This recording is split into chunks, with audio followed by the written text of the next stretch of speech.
أعوذ بالله من الشيطان الرجيم. بسم الله الرحمن الرحيم. ولا تؤتوا السفهاء أموالكم التي جعل الله لكم قياما وارزقوهم فيها واكسوهم وقولوا لهم قولا معروفا. سورة نساء آیات نمبر 15. دا د دې ځای څخه هم حکم دا احکام څخه په خلاصه کې موږ تاسو ویډیو نه هم حکم بیانې. ولا تؤتوا السفهاء اموالکم، او تاسو مور کوي بعقلانو ته اموالکم خپل مالونه التي جعل الله لكم قياما وارزقوهم فيها، التي هم مالونه جعل الله چې ګرځولي دي الله عز وجل لكم ستاسو د فار قياما د ژوند درېدلو دپاره، وارزقوهم هغوی ته ورکړئ په رزق باندې فیها د دغه مالو څخه، وکسوهم او هغوی ته ورواغوندئ، وقولوا لهم قولا معروفا او ووایاست هغوی لره قولا معروفا بهترین قول. دا نه هم حکم دی د مخکنی آیاتو سره مناسبت هم په دې کې دی چې مخکې آیاتو کې الله تعالی د خپل بندگان د یتیمانو د مال د خوړلو په ارتباط باندې منع کړ، تاسو د یتیمانو مال مخورئ، او بیا یې په دې کې منع کړه چې تاسو یتیمان نجونې چې په هغه کې ستاسو څخه ظلم وشي مه په نکاح کوئ، او بل یې دا وفرمایل چې تاسو د کومې ښځې سره نکاح کوئ هغې ته د هغې مهر ورکئ، او د چا بطیب نفس یو شی نه نو هغه د چا څه مه اخلي. اوس دلته دا د یو بل حکم فرمایي چې کله چې دغه یتیمان کشران وي نو د هغوی مالونه هغوی ته مه حواله کوي، بلکې دا مالونه د ځان سره وساتئ، خو د دوی چې ضرورت دی هغه د دې ماله ورپوره کوي. مثلا په رزق کې ورکوي چې د دوی نفقه وي، د کالو د اغوستلو دپاره یې ورکوي، او هغوی ته بهترینه کلمه استعمالوي. نو که یتیم بالغ سوی نو او بعقل و نو بیا حکم دا دی چې ولا تؤتوا سفهاء اموالکم، تاسې مه ورکوئ السفهاء بعقلانو ته اموالکم خپل مالونه، یعنی د هغوی مالونه التي جعل الله لكم قياما وارزقوهم، التي هغه مالونه جعل الله چې ګرځولي دي الله عز وجل لكم ستاسو دپاره قیاما د ژوند سرمایه، وارزقوهم هغوی ته روزي ورکړئ فیها په دغه مالونو کې، وکسوهم او هغوی ته ورواغوندئ. الله عز وجل دلته مالونو ته سرمایه زندگی وویل چې ولا تؤتوا السفهاء اموالکم، دا ستاسې مالونه مراد ورڅخه د هغوی مالونه دي چې الله تعالی ستاسو دپاره قیامه، قیامه ترجمه ده سرمایه زندگی، سرمایه ژوند، چې د ژوند سرمایه ګرځولې، یعنی په دې مال سره د ژوند قیامه او د ژوند بقا راشي. حضرات مفسرینو پر دې آیات باندې خورا ښه تفصیلي بحث کړی. مفتی محمد شفیع صاحب رحمت الله علیه هم په معارف کې پر دې باندې ښه خبره کړې چې الله تعالی دلته د مال د انسان د ژوند سرمایه وبلل. په دې کې اشاره ده چې مال د قدر شی دی او باید انسان یې قدر وکړي او د بې قدرو انسانانو په لاس ورنکړل شي. نو هغه څوک چې عقل او سوچ نه لري، کشران وي او یا ښځې وي، نو هغوی ته د خپل مال ورکول مفتی صاحب لیکلي دي چې دا منع دي، ځکه هغوی سوچ او فکر نه کوي او بلا سوچ او فکره دا مال مصرفوي. نو د دې څخه ځان ساتل پکار دي، او خپل هم انسان باید د مال بې قدري ونه کړي چې پر داسې شیانو باندې مال مصرف کړي چې د ده ورته ضرورت نه، بلکې د خپل مال د حفاظت کوشش وکړي، او چې د ده ورته ضرورت وي په هغه کې هم په هغه اندازه د خپل مال مصرف کړي څونه چې د ده ضرورت وي. بالابد د مال مصرفول دا اسراف دی او دا منع دی. او بل دا چې دغه انسان باندې مختلف حالات راځي، په دنیا کې چې انسان اوسېږي مشکلات او پریشانی او مصائب دا ضروری دي، ځکه دنیا د داسې یو عالم چې هم پکې غم ستا او هم پکې خوشحالي ستا. نو کله به د خوشحالي موقع راځي، کله به د پریشانی موقع راځي. نو په دغسې مواقعو کې بیا سړی دې ته ضرورت پیدا کړي چې یو څه مال ولري او که د بې ځایه مصرف کړي نو په دا وخت کې پریشانه کېږي. نو الله تعالی دلته مال دا سرمایه زندگی وبلل. او بل دا چې پیغمبر علیه الصلاۃ والسلام هم د دې په ارتباط باندې فرمایلی دي چې الاقتصاد فی النفقه نصف المعیشه، په نفقه کې میانه روي کول دا نیم ژوند دی. یعنی خپل په مال کې د مال په مصرف کې میانه روي کول، بیا اندازې مال مصرفول، بې ځایه مصرفول، دا د ژوند د نیم ژوند د لاسه ورکول. نو که یو سړی د مثال په توګه په 1000 کالداري یا په 1500 افغانۍ باندې خپل د کور ضرورت پوره کولی شي او دی بلا ضرورت 900 یا 800 مصرفوي، نو دا صحیح کار نه دی او دا منع دی او دا د مال بې قدري ده. نو په ژوند کې، په کاروبار کې، په نفقه کې پر اولاد باندې میانه روي کول، نه تنګي راوستل او له دومره زیاته پراخي راوستل چې خلک د مال بې عزتي وکړي. ځینې کسان د مال په مصرفولو کې ډېر په بې اعتدالۍ باندې اخته دي،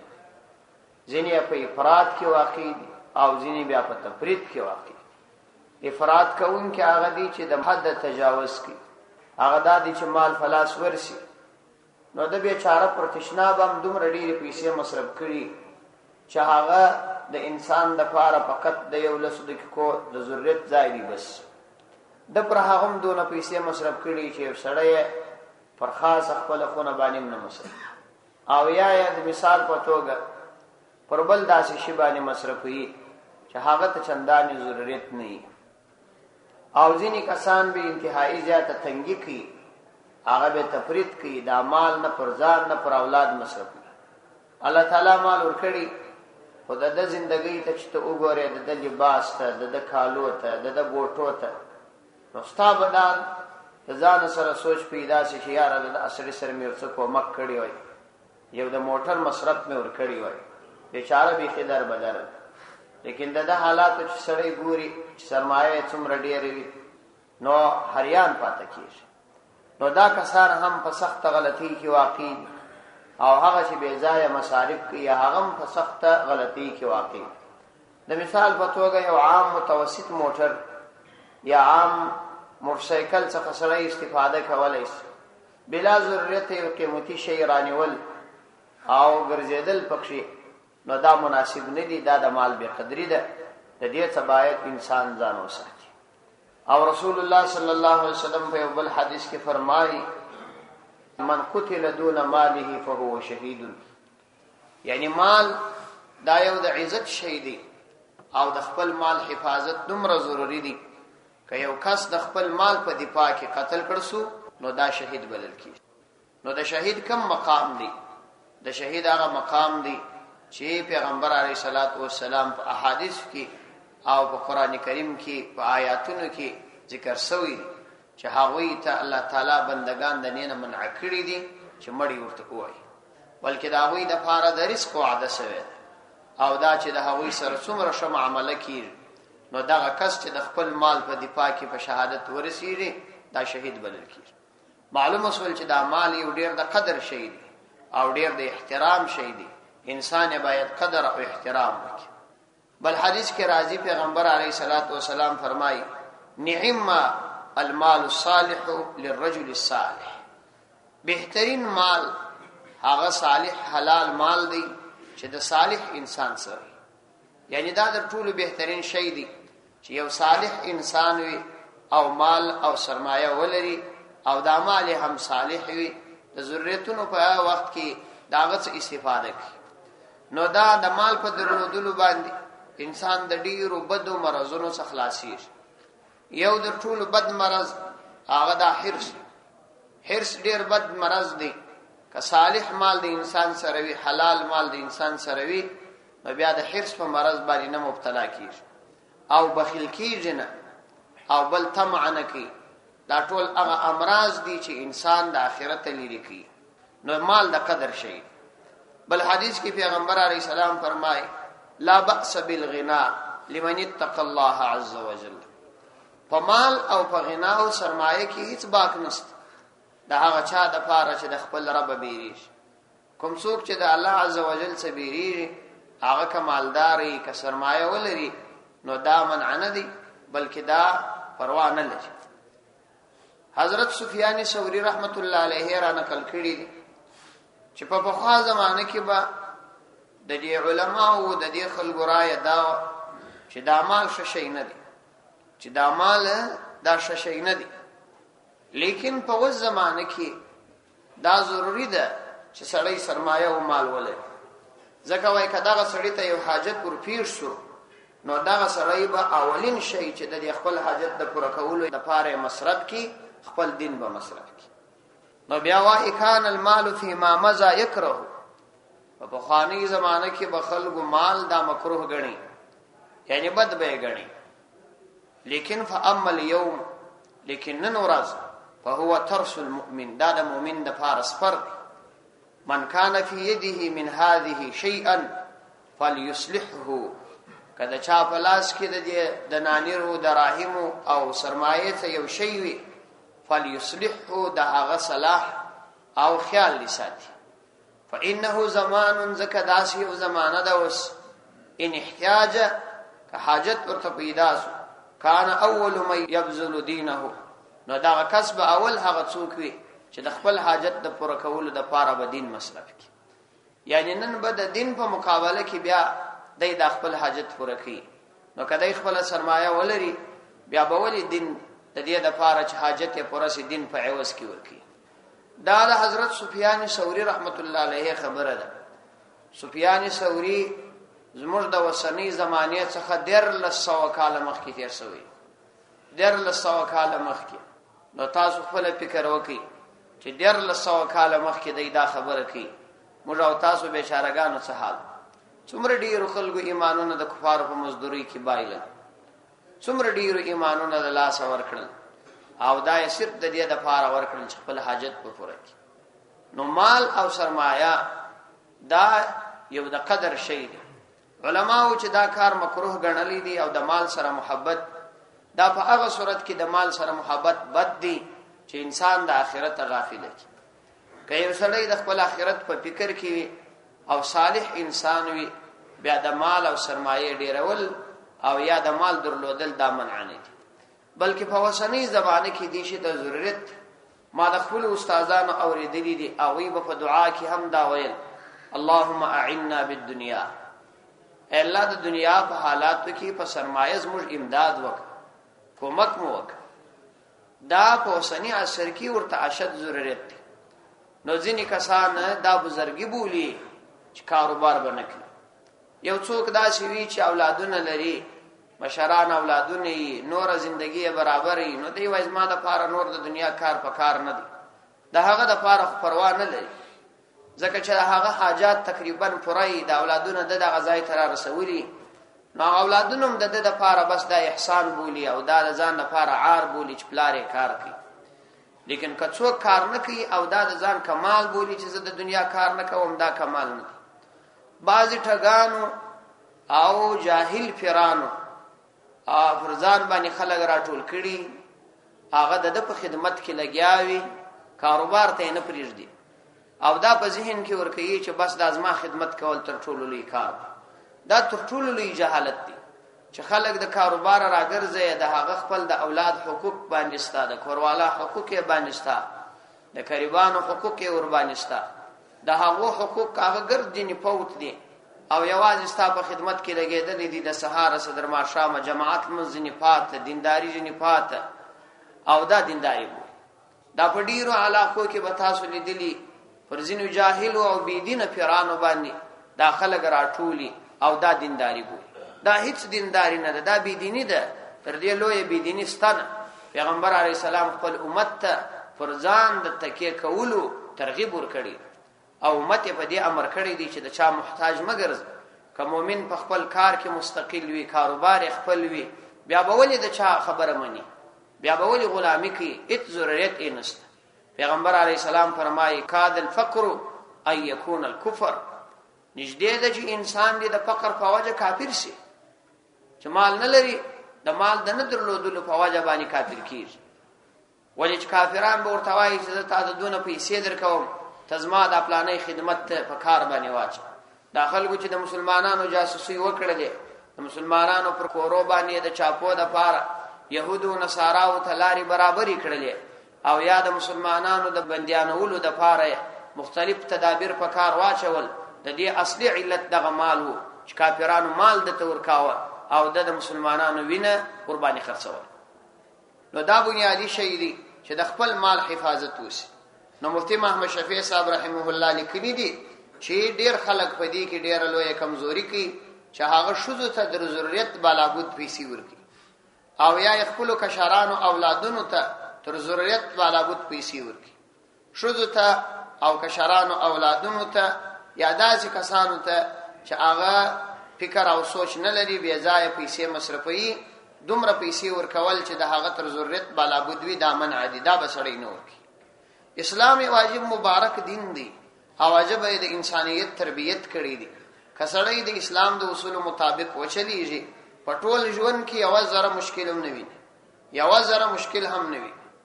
لیکن موږ په ډیرو غلطیو کې واقع، د مثال په توګه کله چې په کور کې ضرورت وي، د مریضۍ حالت وي، د دغه مریضۍ دپاره پیسې نه مصرفو. هغه وخت چې کله مو مریض ښه د مرګ حالت ته ورسېږي، باره نو پر هسپتالونو او ډاکټرانو. لیکن که د هغه سره د مریضۍ ابتدایي پیښه شي، د علاج فکر یې نه کوي. حالانکه د پیسو د مال د مصرفولو اصل ځای دغه دی، سړی خپل ځان په عزتمن کې، اولاد په عزتمن کې، بچان په عزتمن کې، کوروالا په عزتمن کې. لیکن کله چې بیا یو وادي او کله چې بیا د یو چا سره سیالي، نو په هغه ځای کې بیا ځای مصرفو. نو دا ګرده غلطي طریقې دي چې موږ په مبتلا یو، او موږ چې په مبتلا کړي دا د ښځو په مبتلا کړي. او دا ما په خام ویلي و چې په خوا ملایان د دې ښځو سره ډېر متاثره،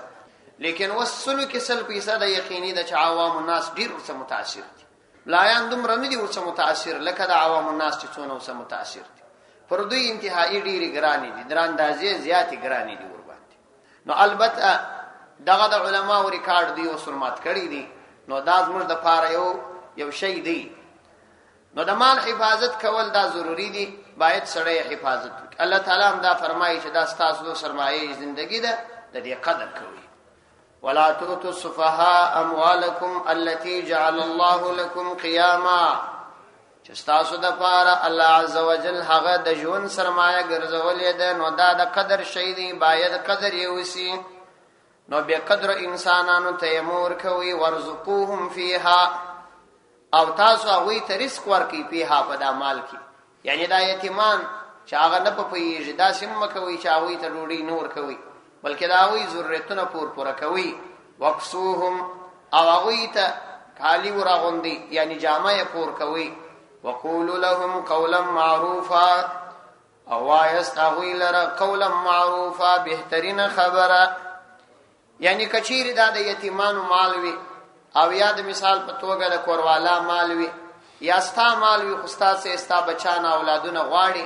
نو ته به دې پوهېږې چې هغوی کم عقل دي او په اصولو د مال باندې نه پوهېږي، نو بیا داسې مه کوه چې ته هغوی ترټې،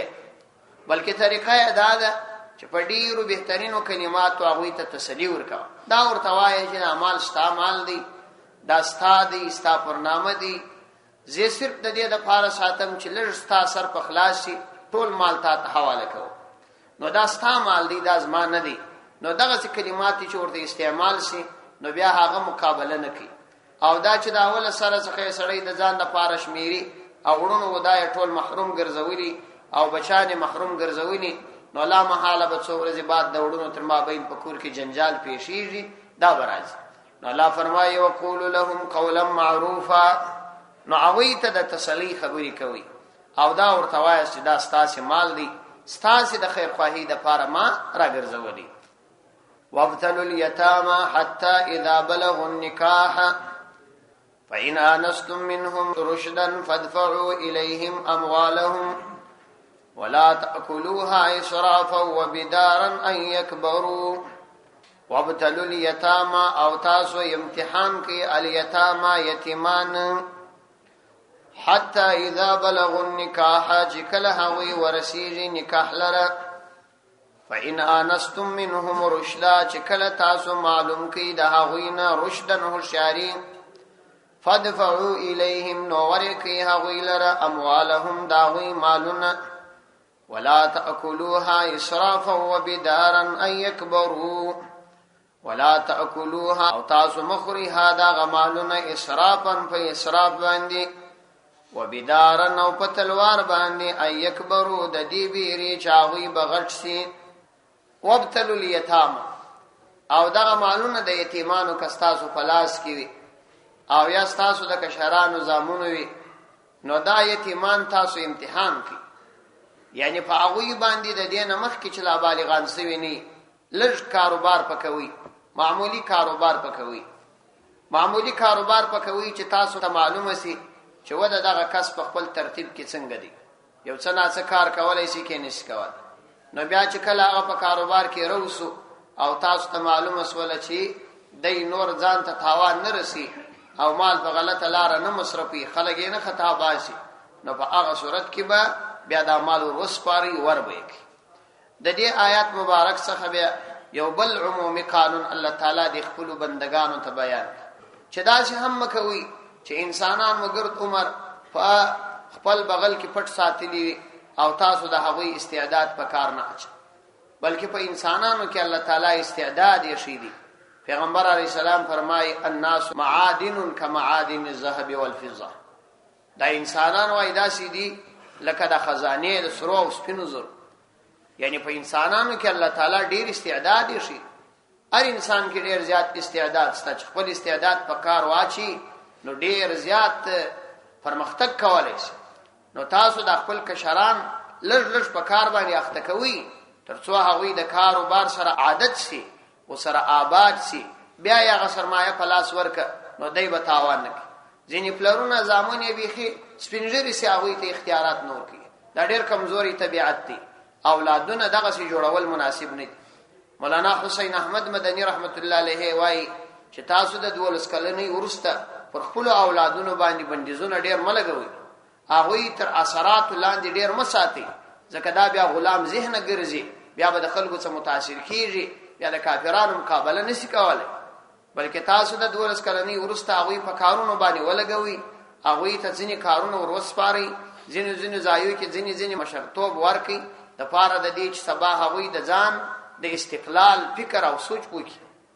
نو الله تعالی فرمایي چې تاسو هغوی امتحانوي تر څو چې هغوی بلوغ ته ورسېدل باره قرار مال ورسپاري لیکن و په هغه وخت کې چې علائم د صلاح او د تمیز مو پکښ ولیدل وابتلوا اليتامى حتى اذا بلغوا النكاح او تاسو امتحانوي الیتاما یتیمان یعنی څنګه کار پکوي معمولی حتى اذا بلغوا النكاح کله چاوي نکاح ته ورسېدل یعنی د بلوغ عمر ته ورسېدل بارنو د اعمال ورسپاري فإن آنستم منهم رشدا فادفعوا إليهم أموالهم حتى اذا بلغوا النكاح په دې ارتباط باندې هم د علماو څو اقوال چې دغه د بلوغ عمر دا څو کال دي ځینې اقوال په دې ارتباط باندې را نقل شوي دي چې دا د بلوغ عمر 13 کال دي د هلک د پاره هم د نجلۍ د پاره هم او ځینې فقها به وایي چې 19 کال د نجلۍ د پاره دی 13 کال د هلک د پاره او ځینې فقها به وایي چې اصلي بنیادی د بلوغ عمر شدي هغه آثار د بلوغ دي چې د بلوغ آثار باندې معلوم سول چې هغه احتلام دي علائم د بلوغ دا احتلام دي چې موږ او تاسو هغه ته شیطان خطا استلو په تعبیر کوو دته احتلام وایي او دغه د احتلام کلمه داسې معذبه کلمه ده د شیطان خطا استلو کلمه به سړی نه استعمال نو دغه د احتلام حالت چې کله پیر سي دا د بلوغ علامه بس دغه وخت د بلوغ دی عام کلونه معتبر نه دي چې یا لس کالی یا 13 کالی یا 15 کالی. البته د امام ابو حنیفه رحمت الله علیه قول دادی چې کداغه علائم د بلوغ نس وشکارا نه پر هلک نه پر نجلی نو بیا یې 15 کال اخري حد د 15 کال بعد ورسته هغه کس بالغ بلل کیږي او شرعي احکام ته متوجي کیږي. کفاغه کې د علائم د صلاح او د تمیز ولیدل په کاروبار یو څه فهدي او تا ته معلومه سواله چې دی په کاروبار پهیږي نو بیا یې مال ورسپاره ور حواله. لیکن که بیا دې علائم پکښ ونه لیدلې نو جنراوي ګرځو تر څو چې علائم پکښ ویني. نو الله فرمایي حتی اذا بلغوا النکاح چې نکاح ته ورسي یعنی عمر د نکاح ته ورسي. فإن آنستم منهم رشدا کله چې تاسو معلوم کی منهم د دینه رشد یعنی د بلوغ ورسته چې تاسو په دوی کې د رشد او د تمیز علائم ولیدلې فادفعوا الیهم اموالهم نو ورکی اغوی لرا اموالهم داغوی مالونه د هغوی مالونه ورسپاري. رشد دا پوهی ته ویل کیږي، رشید پوه انسان ته ویل کیږي. او موږ استادو په علاقه کې خصوصا د صحرا په علاقو کې رشید دا د یو لچر انسان د پاره دا کلمه ځینې خلک کاروي، لان کې دا غلطه ترجمه ده. رشید پوه انسان ته ویل کیږي. حضرت لوط علیه السلام ته چې کله خپل قوم رالی او د غلط کار په اراده باندې نو دور تویل چې الیس فیکم رجل رشید، آیا په تاسو کې هوښیار انسان نشته یو لږ عقل والا نشته؟ نو رشید عاقل ته ویل کیږي او رشد هوښیاري او عقلیت ته وایي. نو چې کله تاسو په هغوی کې هوښیاري پیدا کړل بیا نو دا مال ورکړه. د امام ابو حنیفه رحمه الله رایه دا ده په دې ارتباط باندې چې د رشد د کلمې څخه دا معلومه سول چې په دوی کې تاسو علامه د رشد پیدا کړ، یعنی معمولی علامه د رشد مو پکښ پیدا کړ. نو دی وایي چې د 15 کالو څخه وروسته 10 کال نور داسې زمانہ ده کسړی بیخي په هیڅ شي باندې نه پوهېدی په 15 کلنۍ کې نو تر 25 کلنۍ پورې خامخا په څه ناڅه شي باندې پوهېږي. نو ګویا کې د 25 کلو څخه وروسته یې خامخا مال ورسپار. او نور ائمه بیا وایي چې که علائم صفا علائم د پوهی پکښ معلومه نسوي نو هغه ته د مال نه وسپارل کیږي. خو د امام ابو حنیفه رحمه الله قول دادی چې رشد دلته نکره راغلی دي او دی کې اشاره و دې ته ده چې معمولی پوهه هم بس کفایت کوي. نو د بلوغ نه وروسته در 25 کلنۍ پورې د 25 کاله بعد یې وای باید مال ورسپارل شي ولو کدا سي ډېری علامه پکښ ښکار نشي. البته که یو سړی بیخي پر مخ باندې لیونه یو په کاروبار نه پېدی نو هغه کس تجبیا د اعمال نو وسپارل کیږي. نو فادفعوا الیهم نو تاسو وسپارئ الیهم غیلرا اموالهم دا غی مالونه ولا تاکلوها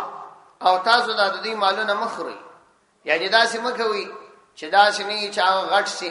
د دې بیرې چې داسې نه جر غټ سي بیا به مال را څواخي چابک وخت لا جن اخلاص کې چې جن اخلاص. نو الله فرمایي ولا تاکلوها تاسو دا مالونه مخری اسرافن په اسراف باندې، یعنی فضول خرچ مپکش کوي، اسراف مکوي. اسراف هغه تویل کیږي چې پرواش انو کې تر ضرورت بالا بد مصرف وکي او تبذیر بیا وایي چې په نارواو کې مصرف کی. ولا تاکلوها اسرافا وبدارا او په تلوار سره اند دې بیر یکبرو چاوي بغټسي، یعنی په دې بیر جرجر مال مصرفي جنې چې داس نه یاوي غټانس. یو واقعي یو کتاب کې را نقل کړی چې دوان دیوالانو دا وان دیواله د وچی ډوډۍ سره عسل خړ، د وچی ډوډۍ سره عسل خورا شخن کی نو دا خړل الته لري ابل ملګری ولې دي شر روان فکر یو کوي چې دا خو کراور سي عسل قدر سفري نو چابه کې دا وچ ډوډۍ جرجر داغه سي او خړل هغه سراور سي دی وچ ډوډۍ نه وخالي عسل پات نو هغه ته ویل چې تعسل ویل ډوډۍ خوري اورته له خورم نو دغه خو نه خوښه چې هغه یو خوري خو بخیلو هغه فرق شروع دې شروع کې یو څه چې او خړل نو دا هغه ته وایي چې دغه بیل ډوډۍ عسل خړل چې دی دا د سړي زړه سوځي. نو دور تویل چې ته خو رښتیا وایې ستا زړه سوځي، ته رښتیا وایې دا ستا زړه سوځي زما زړه خو نه سوځي. نو داسې نه چې په تلوار سړی جر جنې وخوري چې هغه غټ نه سي داسې نه راڅوي. ځینې کسان دغه شي د خدای بندگان چې بس فورن هغه شی ختم کی چې داسې نه وایي او ځینې پلرونه بیا داسې کی د ځینو اولادونو د محرومولو د پاره د ځینو لونو د محرومولو د پاره په دغه بيدینی باندې مبتلای مخکې در مرګ بیا راولاړ چې قرار دغه شان ځینو اولادونو ته ورهبه کی اوبس وای د مرګ څخه وروسته ما میراث نه پاتې کیږي دا بيدینی ده د دې سړی باید ځان وساتي د الله تعالی د بندگانو سره د احسان معامله باید سړی وکړي ولو کستا زیبت سړی بد دي ارسونه بد دي کستا مال ورپات شي نو ستا په دې کې خیر دی ستا په دې کې تاوان نه دی او که ته دغه شي غریب و در په در پرېږدې نو استاد هم بد وړي او در دغه نور نافرمانی ته ملا تړي نو سړی باید څوک په لوی لاس باندې نافرمانی ته آماده نکړي ومن كان غنيا فليستعفف ومن كان فقيرا فليأكل بالمعروف الله فرمای ومن كان غنيا کڅوک وی غنی یعنی تاسو دا مکوي چې دا د دې مالونه خوري دا د دې مال مخوري او مپدې کې اسراف کوي او متلوار پکښ کوي چې جری ور ختم او کبیل فرض تاسو د خړولو اراده درلودله یعنی دا اراده مو چې د دې د مال څخه خوراک وکي لږ جنې اخري د ضرورت په اندازه خوراک جنې وکي نو بیا یې قانون دادي کغنیان واس یو څو کاروبار برابر مې خوري ځکه دا د دې مال دی د یتیمانو مال دی چې کوي تاسو خپل ژوندۍ دغه برابر ده ولو که اصحاب نصاب نه یاس او کبیل فرض هیڅ نه لري نو بیا د ضرورت په اندازه چې تاسو نه ضرورت دي او تاسو نه وخت د مال په حفاظت کې مصرفه په هغه اندازه باندې تا ته خوراک جائز نو الله فرمایي ومن كان غنيا کڅوک وی غنی فليستعفف اغه دي ځان وساتي یعنی د دې مال څخه مثلا دومره مال ولري چې د ضرورت پر پورا دي ولو کدا نصاب خاویني فليستعفف نو ځان دی وساتي بیا دې هم نه خوري ومن كان فقيرا فليأكل بالمعروف ومن اغت وكان چوي فقيرا فقير محتاج وي فليأكل بالمعروف بیا دې هغه خوراکو کې بالمعروف په ښه طریقه باندې یعنی چې څونه د حاجت وي د خپل حاجت په اندازه دي خوراک دې نه وي کې چې د حاجت په پوره شي علما و د دې څه دا مسله را ایستلې ده چې کوم خلک په اسلامي وظایف باندې یا د اسلامي دولت دغه په غنیمت باندې یا د دې شي په حفاظت باندې مصروف وي او د بل کاروبار د لپاره وخت نسی استلای